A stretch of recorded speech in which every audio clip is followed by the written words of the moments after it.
Mango sticky rice আজকাল কিন্তু বেশ আলোচিত একটা খাবার। আর এই খাবারটা কিন্তু এখন বেশ ভাইরাল হয়েছে। বাংলাদেশের সব রেস্টুরেন্টে কম বেশি এটা পাওয়া যাচ্ছে। এটা অ্যাকচুয়ালি একটা থাইল্যান্ডের থাই ফুড। আর এটা এখন খুব সহজে কিন্তু ঘরে বসে তৈরি করে নেওয়া যায়। তো চলুন রেসিপিটি দেখা যাক। ম্যাঙ্গো স্টিকি রাইস বানানোর জন্য আমি 1 কাপ চাল আধা ঘন্টার মতো ভিজিয়ে রেখেছিলাম। সেই চালটাতে আমি এখন দিয়ে দিলাম 2 টেবিল চামচের মতো চিনি, স্বাদ মতো কিছুটা লবণ। আপনারা এই রাইসটা বিন্নি চাল অথবা সুশি রাইস দিয়েও করতে পারেন। এই খাবারটা 3 রকমের চাল দিয়েই করা যাবে, কোনো সমস্যা নেই। আমি আজ পোলাও চাল দিয়েই করছি। অ্যাড করে নিচ্ছি কিছু কোকোনাট মিল্ক। আমি এখানে কোকোনাট মিল্ক কেনাটা ব্যবহার করছি। যে কোনো সুপার শপে আজকাল এটা কিনতে পাওয়া যায়। এটা থাইল্যান্ডের একটি প্রোডাক্ট।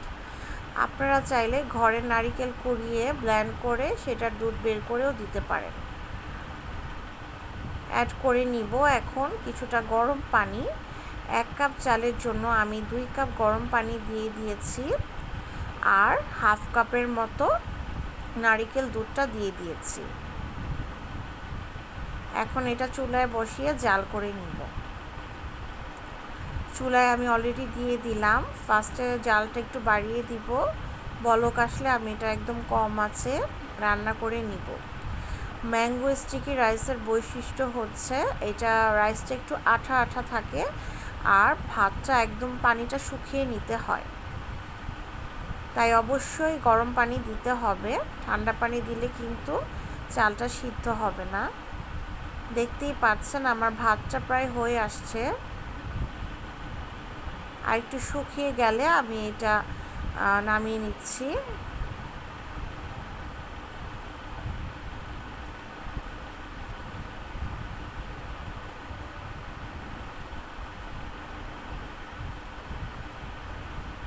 ভাতটা হয়ে গিয়েছে, এটা আমি একটা বাটিতে নিয়ে নিচ্ছি।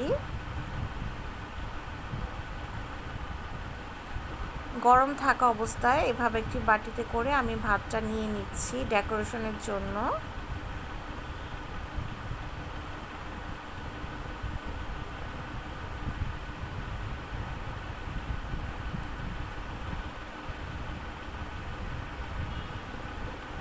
ভাতটা হয়ে গিয়েছে, এখন আমি সসটা তৈরি করে নিব।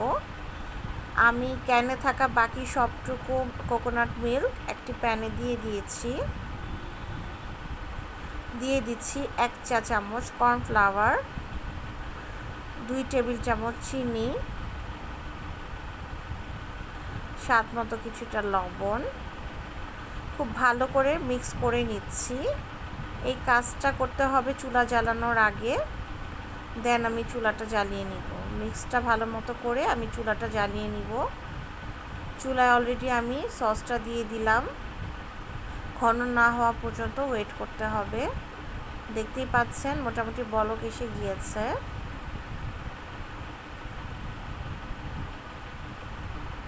বেশ ঘন হয়ে এসেছে সসটা।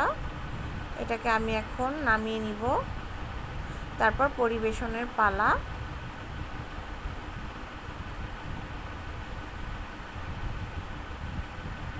আমগুলি অলরেডি আমি কেটে নিয়েছি অফ ক্যামেরাতে।